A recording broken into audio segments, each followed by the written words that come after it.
गुरुदेव की अमृतवाणी। मनुष्य में देवत्व का उदय व धरती पर स्वर्ग का अवतरण। मनुष्य देवता बने बने ये धरती स्वर्ग समान। परम पूज्य गुरुदेव ने सबसे पहले संबोधन किया गायत्री मंत्र हमारे साथ साथ। ओम भूर्भुवः स्वः तत्सवितुर्वरेण्यं भर्गो देवस्य धीमहि धियो यो नः प्रचोदयात्। देवियों भाइयों, देवताओं के अनुग्रह की बात आप सबने सुनी होगी। देवता नाम ही इसलिए रखा गया है कि वे दिया करते हैं। प्राप्त करने की इच्छा से कितने ही लोग उनकी पूजा करते हैं, उपासना करते हैं, भजन करते हैं। आइए इस पर विचार करें। देवता देते तो हैं, इसमें कोई शक नहीं है। अगर वे देते न होते तो उनका नाम देवता न रखा गया होता।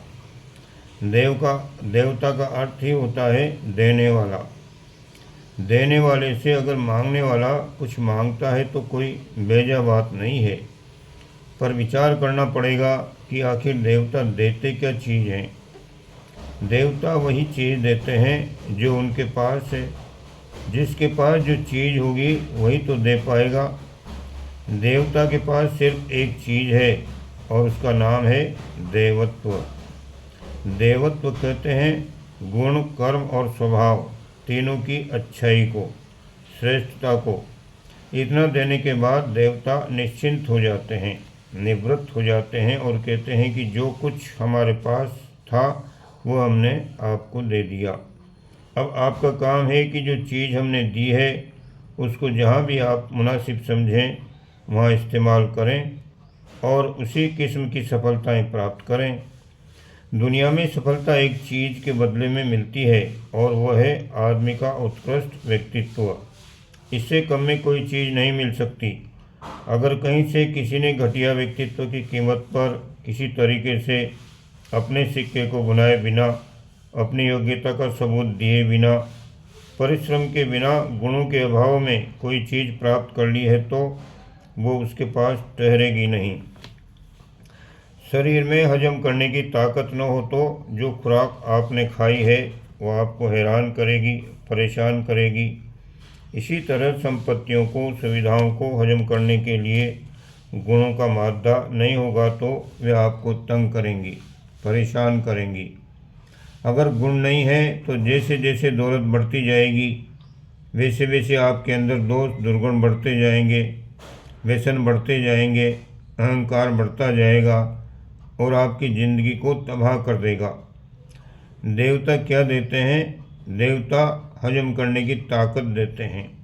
जो दुनियावी दौलत है या जिन चीज़ों को आप मांगते हैं, जो आपको खुशी का बायस मालूम पड़ती है, उन सारी चीज़ों को हजम करने के लिए विशेषता होनी चाहिए। इसी का नाम है देवत्व। देवत्व अगर आप प्राप्त कर लेते हैं तो फिर आप दुनिया की हर चीज़ से थोड़ी से थोड़ी चीज़ों से फ़ायदा उठा सकते हैं। अगर वे न भी हों तो भी काम चल सकता है। ज़्यादा चीज़ें हो जाएं तो भी अच्छा है, यदि न हो जाएं तो भी कोई हर्ज नहीं। लेकिन अगर आप इस बात के लिए उतावले हैं कि जैसे भी हम पिछड़े हैं वैसे ही बने रहें तो फिर कुछ कहना संभव नहीं है। मनुष्य के शरीर में ताकत होनी चाहिए, लेकिन समझदारी का नियंत्रण न होने से आग में घी डालने, ईंधन डालने के तरीके से वो सिर्फ दुनिया में मुसीबतें पैदा करेंगी। देवता किसी को दौलत देने की गलती नहीं कर सकते। अगर देते हैं तो इसका मतलब है कि तबाही कर रहे हैं। इंसानियत उस चीज़ का नाम है जिसमें आदमी का चिंतन, दृष्टिकोण, महत्वाकांक्षाएँ और गतिविधियाँ ऊंचे स्तर की हो जाती हैं। इंसानियत एक बड़ी चीज़ है। मनोकामनाएं पूरी करना खराब बात नहीं है, पर सत्य एक ही है कि ये दौलत किस काम के लिए, किस चीज़ के लिए मांगी गई है। अगर सांसारिकता के लिए मांगी गई है तो उससे पहले ये जानना जरूरी है कि उस दौलत को हजम कैसे कर सकते हैं, उसे खर्च कैसे कर सकते हैं। मनुष्य भूल कर सकता है पर देवता भूल नहीं कर सकते। देवता आपको चीज़ें नहीं दे सकते जैसा कि आप अपना ख्याल है, जैसा कि मेरा अपना ख्याल है। देवता के संपर्क में आने वाले को भौतिक वस्तुएं नहीं मिली। क्या मिला है? आदमी को गुण मिले हैं, देवत्व मिला है। सद्गुणों के आधार पर आदमी को विकास करने का मौका मिला है। गुणों को विकसित होने के पश्चात उन्होंने वे काम किए हैं जिन्हें सामान्य मनुष्य सामान्य बुद्धि से काम करते हुए नहीं कर सकता। देवत्व के विकसित होने पर कोई भी उन्नति के शिखर पर पहुंच सकता है, चाहे वह सांसारिक हो अथवा आध्यात्मिक। संसार और अध्यात्म में कोई फर्क नहीं पड़ता। गुणों के इस्तेमाल करने का तरीका भर है। गुण अपने आप में शक्ति के पुंज हैं, कर्म अपने आप में शक्ति के पुंज हैं और स्वभाव अपने आप में शक्ति का पुंज है। इन्हें कहाँ इस्तेमाल करना चाहते हैं, यह आपकी इच्छा की बात है। सफलता साहसिकता के आधार पर मिलती है। ये एक आध्यात्मिक गुण है। इसी आधार पर योगी को भी सफलता मिलती है, तांत्रिक को भी और महापुरुष को भी। हर एक को इसी साहसिकता के आधार पर सफलता मिलती है। वह डाकू क्यों न हो, आप योगी हैं तो अपनी हिम्मत के सहारे फायदा उठाएंगे। नेता हैं, महापुरुष हैं तो भी इसी आधार पर सफलता पाएंगे। ये एक दैवी गुण है। इसे आप अपनी इच्छा के अनुसार इस्तेमाल कर सकते हैं। ये आप पर निर्भर है। इंसान के भीतर जो विशेषता है वो गुणों की विशेषता है। देवता अगर किसी आदमी को देंगे तो गुणों की विशेषता देंगे, गुणों की संपदा देंगे। गायत्री माता जिनकी आप उपासना करते हैं, अनुष्ठान करते हैं, अगर कभी कुछ देगी तो गुणों की विशेषता देगी। गुणों से क्या हो जाएगा? गुणों से ही होता है सब कुछ, भौतिक अथवा आध्यात्मिक। जहाँ कहीं भी आदमी की उन्नति मिलती है केवल गुणों के आधार पर ही मिलती है। श्रेष्ठ गुण न हो तो न भौतिक उन्नति मिलने वाली है और न आध्यात्मिक उन्नति मिलने वाली है।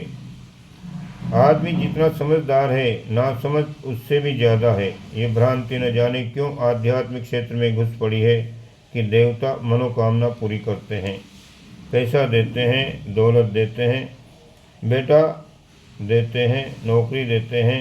इसी एक भ्रांति ने इतना ज़्यादा व्यापक नुकसान पहुंचाया है कि आध्यात्मिकता जितना बड़ा लाभ, जितना बड़ा उपयोग था, संभावनाएं थीं, उससे जो कुछ सुख होना संभव था, उन सारी की सारी संभावनाओं को इस बात ने तबाह कर दिया।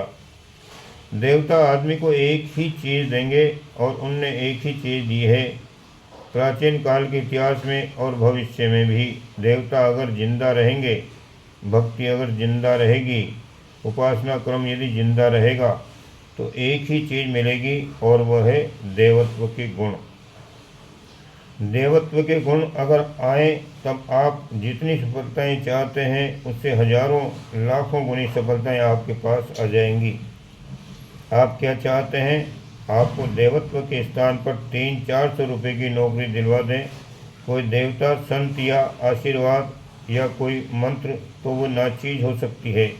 लेकिन अगर देवता देवत्व प्रदान करते हैं तो वे नौकरी आपके लिए इतनी कीमत की करवा देंगे कि आप निहाल हो जाएंगे। विवेकानंद रामकृष्ण परमहंस के पास नौकरी मांगने ही तो गए थे, पर मिला क्या? देवत्व, भक्ति, शक्ति और शांति। ये क्या चीज़ थे? गुण। मनुष्य के ऊपर कभी संत कृपा करते हैं। संतों ने कभी किसी को दिया है तो उनने एक ही चीज़ दी है, अंतरंग में उमंग। एक ऐसी उमंग जो आदमी को घसीटकर सिद्धांतों की ओर ले जाती है। जब आदमी के ऊपर सिद्धांतों का नशा चढ़ता है तब उसका मैग्नेट, उसका आकर्षण, उसकी वाणी, उसकी प्रामाणिकता इस कदर सही हो जाती है कि हर आदमी खिंचता हुआ चला आता है और हर कोई सहयोग करता है। विवेकानंद को सम्मान और सहयोग दोनों ही मिले। ये किसने दिए थे? काली ने। काली अगर किसी को कुछ देगी तो यही चीज़ देगी। अगर दुनिया में दोबारा कोई रामकृष्ण जिंदा होंगे या पैदा होंगे तो इसी प्रकार का आशीर्वाद देंगे जिससे आदमी के व्यक्तित्व विकसित होते चले जाएं। व्यक्तित्व अगर विकसित होगा तो जिसको आप चाहते हैं वो सहयोग बरसेगा। सहयोग मांगा नहीं जाता, सहयोग बरसता है। आदमी फेंकता जाता है और सहयोग बरसता जाता है। देवत्व जब आता है तब सहयोग बरसता है। बाबा साहब आमटे का उदाहरण आपके सामने है, जिन्होंने कुछ रोगियों के लिए, अपंगों के लिए अपना सब कुछ लगा दिया। ये क्या है? सिद्धांत है, आदर्श है और वरदान है। इससे कम में न किसी को वरदान मिला है और न इससे ज़्यादा में किसी को मिलेगा। भीख मांगने से न किसी को मिला है और न भविष्य में मिलेगा। देवता ही काम करते रहते हैं। क्या करते हैं? फूल बरसाते हैं। रामायण में कोई 50 जगह किस्से आते हैं जब देवताओं ने फूल बरसाए। फूल क्या बरसाते हैं? सहयोग बरसाते हैं। फूल किसे कहते हैं? सहयोग को कहते हैं। कौन बरसाता है? देवत्व, जो इस दुनिया में अभी जिंदा है। देवत्व ही दुनिया में जिंदा था और जिंदा ही रहने वाला है। देवत्व न मरेगा न मरा है। यदि हैवान या शैतान नहीं मर सकता तो भगवान क्यों मरेगा? इंसान इंसान को देखकर आकर्षित होता है और भगवान भगवान को देखकर आकर्षित होता है। देवता देवता को देखकर आकर्षित होता है और श्रेष्ठता को देखकर सहयोग आकर्षित होता है। पहले भी यही होता रहा था, अभी भी होता है और आगे भी यही होता रहेगा। यहाँ देवता की प्रशंसा कर रहा हूँ। देवता कैसे होते हैं? देवता ऐसे होते हैं जो आदमी के ईमान में घुसे रहते हैं और उसके भीतर से एक ऐसी फूक, एक ऐसी उमंग और ऐसी तड़पन पैदा करते हैं जो सारे के सारे जाल जंजालों को मकड़ी के जाले के तरीके से तोड़ती हुई सिद्धांतों की ओर, आदर्शों की ओर बढ़ने के लिए आदमी को मजबूर कर देती है। इसे कहते हैं देवता का वरदान। इससे कम में देवता का वरदान नहीं हो सकता। आदमी के भीतर जब गुणों की, कर्मों की, स्वभाव की विशेषताएं पैदा हो जाती हैं तो विश्वास रखिए तब उसकी उन्नति के दरवाजे खुल जाते हैं। गुणों के हिसाब से दुनिया के इतिहास में जितने भी आदमी आज तक विकसित हुए हैं, किसी भी क्षेत्र में सफल हुए हैं और जिनके सम्मान हुए हैं, वे प्रत्येक व्यक्ति गुणों के आधार पर बड़े हैं। देवता का वरदान गुण और चिंतन की उत्कृष्टता है। संसार के महापुरुषों में से हर सफल व्यक्ति का इतिहास यही रहा है। सभी छोटे छोटे खानदानों में पैदा हुए थे, छोटे छोटे परिवारों में, परिस्थितियों में पैदा हुए थे, लेकिन उन्नति के ऊंचे से ऊंचे शिखर पर, ऊंचे से ऊंचे स्थान पर जरूर पहुंचते चले गए। कौन जा पहुंचे? लाल बहादुर शास्त्री को लीजिए, जिनके ऊपर देवता का अनुग्रह था। एक ही अनुग्रह की पहचान है जिम्मेदारी और समझदारी का होना। भक्त और भगवान के बीच में यही सिलसिला चला है। इंसान के यहाँ और भगवान के यहाँ यह एक ही तरीका है। पूजा क्यों करते हैं? पूजा का मतलब एक ही है, इंसानी गुणों का विकास, इंसानी कर्मों का विकास, इंसानी स्वभाव का विकास। आपने जो समझ रखा है कि पूजा के आधार पर ये मिलेगा वो मिलेगा, ये सारी गलत फहमी इसलिए हुई है। पूजा के आधार पर वस्तुतः दयानतदारी मिलती है, शराफत मिलती है, ईमानदारी मिलती है, आदमी को ऊंचा दृष्टिकोण मिलता है। अगर आपने गलत पूजा की होगी तब आप भटक रहे होंगे। पूजा आपको इस एक ही तरीके से करनी चाहिए कि जो पूजा के लाभ आज तक इतिहास में मनुष्य को मिले हैं, हमको भी मिलनी चाहिए। हमारे गुणों का विकास, कर्म का विकास, चरित्र का विकास और भावनाओं का विकास होना चाहिए। देवत्व इसी का नाम है। देवत्व अगर आपके पास आएगा तो आपके पास सफलताएं आएंगी। हिंदुस्तान के इतिहास पर दृष्टि डालिए। उसके पन्ने पर जो बेहतरीन आदमी दिखाई पड़ते हैं वे अपनी योग्यता के आधार पर नहीं, अपनी विशेषता के आधार पर महान बने हैं। महामना मालवीय जी का उदाहरण सुना है आपने। कैसे शानदार व्यक्ति थे वे। उन पर देवताओं का अनुग्रह बरसा था और छोटे आदमी से वे महान बन गए थे। मित्रों, भगवान जब प्रसन्न होते हैं तो वो चीज़ नहीं देते जो आप मांगते हैं। फिर क्या चीज़ देते हैं? वो चीज़ देते हैं जिससे आदमी अपने बलबूते पर खड़ा हो जाता है और चारों ओर से उसको सफलताएं मिलती हुई चली जाती हैं। सारे के सारे महापुरुषों को आप देखते चले जाइए। कोई भी आदमी दुनिया के पर्दे पर आज तक ऐसा नहीं हुआ है जिसको देवी सहयोग न मिला हो, जिसको जनता का सहयोग न मिला हो, जिसको भगवान का सहयोग न मिला हो। ऐसे एक भी आदमी का नाम आप बताइए जिसके अंदर से विशेषताएं पैदा न हुई हों, जिनसे आप दूर रहना चाहते हैं, जिनसे आप बचना चाहते हैं, जिनके प्रति आपका कोई लगाव नहीं। वे चीज़ें जिनको हम आशीर्वाद कहते हैं, सिद्धांतवाद कहते हैं, दुनिया के हिस्से का हर आदमी जिसको श्रेय भी मिला हो, धन भी मिला हो, जहाँ आदमी को श्रेय मिलेगा वहीं उसे वैभव भी मिले बिना रहेगा नहीं। संत गरीब नहीं होते, वे उदार होते हैं और जो पाते हैं खाते नहीं, दूसरों को खिला देते हैं। देवत्व इसी को कहते हैं। आदमी के भीतर का मादा जब विकसित होता है तो बाहरी दौलत उसके नज़दीक बढ़ती चली जाती है। उदाहरण क्या बताऊं, प्रत्येक सिद्धांतवादी का यही उदाहरण है। उन्हीं को मैं देव भक्त कहता हूँ, देवोपासक उन्हीं को मैं कहता हूँ। उन्हीं की देव भक्ति को मैं सार्थक मानता हूँ जो अपने गुणों के आकर्षण के आधार पर देवता को अपने आकर्षण में खींच सकने में समर्थ हुए। आपकी भाषा में कहूँ तो देवता जब प्रसन्न होते हैं तो आदमी को देवत्व के गुण देते हैं, देवत्व के कर्म देते हैं, देवत्व का चिंतन देते हैं और देवत्व का स्वभाव देते हैं। ये मैंने आपकी भाषा में कहा है, हमारी परिभाषा इससे अलग है। मैं ये कह सकता हूँ कि आदमी अपने देवत्व के गुणों के आधार पर देवता को मजबूर करता है, देवता पर दबाव डालता है, उसे विवश करता है और ये कहता है कि आपको हमारी सहायता करनी चाहिए और सहायता करनी ही पड़ेगी। भक्त इतना मजबूत होता है जो भगवान के ऊपर दबाव डालता है और कहता है कि हमारा ड्यू है, आप हमारी सहायता क्यों नहीं करते। वो भगवान से लड़ने को आमादा हो जाता है कि आपको हमारी सहायता करनी ही पड़ेगी। कामना करने वाले भक्त नहीं हो सकते। भक्त शब्द के साथ में भगवान की इच्छाएं पूरी करने की बात जुड़ी हुई रहती हैं। कामना पूर्ति आपकी नहीं, भगवान की। भक्त की रक्षा का भगवान व्रत लेते हैं या उन्होंने व्रत लिया है। गीता में उन्होंने योग क्षेमम वहाम्यहम, ये सही है कि भगवान ने योग क्षेम को पूरा करने का व्रत लिया हुआ है, पर वह हवस पूरी करने का जिम्मा नहीं लिया। आपका योग और क्षेम अर्थात आपकी शारीरिक आवश्यकताएं और मानसिक आवश्यकताएं पूरी करना उनकी जिम्मेदारी है। आपकी बौद्धिक मानसिक आवश्यकताएं पूरी करना भगवान की जिम्मेदारी है, पर आपकी हवस पूरी नहीं हो सकती। हवसों के लिए, तृष्णाओं के लिए भाग्य मत।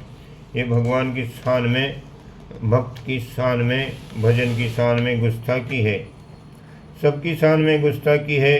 भक्त और भगवान का सिलसिला इसी तरह से चलता रहा है और इसी तरीके से चलता रहेगा। भक्त मांगते नहीं, दिया करते हैं। भगवान कोई इंसान नहीं है, उसे तो हमने बना लिया है। भगवान वास्तव में सिद्धांतों का समुच्चय है, आदर्शों का नाम है, श्रेष्ठताओं के समुच्चय का नाम है। सिद्धांतों के प्रति, आदर्शों के प्रति आदमी जो त्याग और बलिदान है, वस्तुतः यही भगवान की भक्ति है। देवत्व इसी का नाम है। प्रामाणिकता आदमी की इतनी बड़ी दौलत है कि जनता का उस पर सहयोग बरसता है, स्नेह बरसता है, समर्थन बरसता है। जहाँ स्नेह, समर्थन और सहयोग बरसता है वहाँ आदमी के पास किसी चीज़ की कमी नहीं रह सकती। बुद्ध की प्रामाणिकता के लिए, सद्भावना के लिए, उदारता के लिए लोगों ने उनके ऊपर पैसे बखेर दिए। गांधी जी की प्रामाणिकता और सद्भावना, श्रेष्ठ कामों के लिए उनकी लगन, उदारता लोकहित के लिए थी। व्यक्तिगत जीवन में श्रेष्ठता और प्रामाणिकता को लेकर चलने के बाद में वे भक्तों की श्रेणी में सम्मिलित होते चले गए। सारे समाज ने उनको सहयोग दिया, दान दिया और उनकी आज्ञा का पालन किया। लाखों लोग उनके कहने पर जेल चले गए, लाखों लोगों ने अपने सीने पर गोलियां खाई। क्या यह हो सकता है? हाँ, शर्त एक ही है कि आप प्रकाश की ओर चलें, छाया आपके पीछे पीछे चलेगी। आप तो छाया के पीछे पीछे भागते हैं, छाया ही आप पर हावी हो गई है। छाया का अर्थ है माया। आप प्रकाश की ओर चलिए, भगवान की ओर चलिए, सिद्धांतों की ओर चलिए। आदर्श और सिद्धांत, इसी का नाम हनुमान है, इन्हीं का नाम भगवान है। मित्रों, जो हवस आपके ऊपर हावी हो गई है उससे पीछे हटिए, तृष्णाओं से पीछे हटिए और उपासना के उस स्तर पर पहुंचने की कोशिश कीजिए जहाँ की आपके भीतर से व्यक्तित्व में से श्रेष्ठता का विकास होता है। भक्ति यही है। अगर आपके भीतर से श्रेष्ठता का विकास हुआ हो, मैं आपको विश्वास दिलाता हूँ कि आपको जनता का वरदान मिलेगा। चारों ओर से इतने वरदान मिलेंगे कि जिनको पा करके आप निहाल हो जाएंगे। भक्ति का यही इतिहास है, भक्त का यही इतिहास है। भगवान के अनुग्रह का, गायत्री माता के अनुग्रह का यही इतिहास है। यही इतिहास था और आगे यही इतिहास रहेगा। अगर इस रहस्य को, सार को समझ लें तो आपका यहाँ आना सार्थक हो जाए, आपका गायत्री अनुष्ठान करना सार्थक हो जाए। अगर आप इस सिद्धांत को समझ कर जाएं कि हमको सद्गुणों का विकास करने के लिए तपश्चर्या कराई जा रही है और अगर हमारी ये तपश्चर्या सही साबित हुई तो भगवान हमको यहाँ से विदा करते समय गुण, कर्म, स्वभाव की विशेषता देंगे और हमको चरित्रवान व्यक्ति के तरीके से विकसित करेंगे। चरित्रवान व्यक्ति जब विकसित होता है तब उदार हो जाता है, परमार्थ परायण हो जाता है, लोक सेवी हो जाता है, जनहितकारी हो जाता है और वो अपने क्षुद्र स्वार्थ को त्यागना शुरू कर देता है। आपकी अगर ऐसी मन स्थिति हो जाए तो मैं कहूँगा कि आपने सच्ची उपासना की और भगवान का वरदान पाया। आप सच्चा वरदान पा करके निहाल हो सकते हैं, जिससे कि आज तक के सारे भक्त निहाल होते रहे हैं। मैंने इसी रास्ते पर चलने की कोशिश की और अपने जीवन में प्रत्यक्ष रूप से भगवान के वरदानों को देखा और पाया।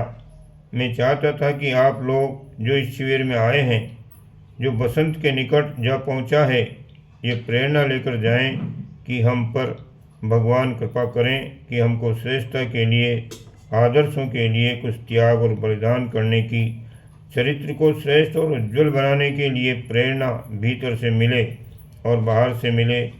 अगर ऐसी कुछ प्रेरणा आपको मिले तो उसके फलस्वरूप आप जो कुछ भी प्राप्त करेंगे वो इतना शानदार होगा कि जिससे आप निहाल हो जाएं, आपका देश निहाल हो जाए, गायत्री माता निहाल हो जाए, हम निहाल हो जाएं और ये शिविर निहाल हो जाए। ओम शांति।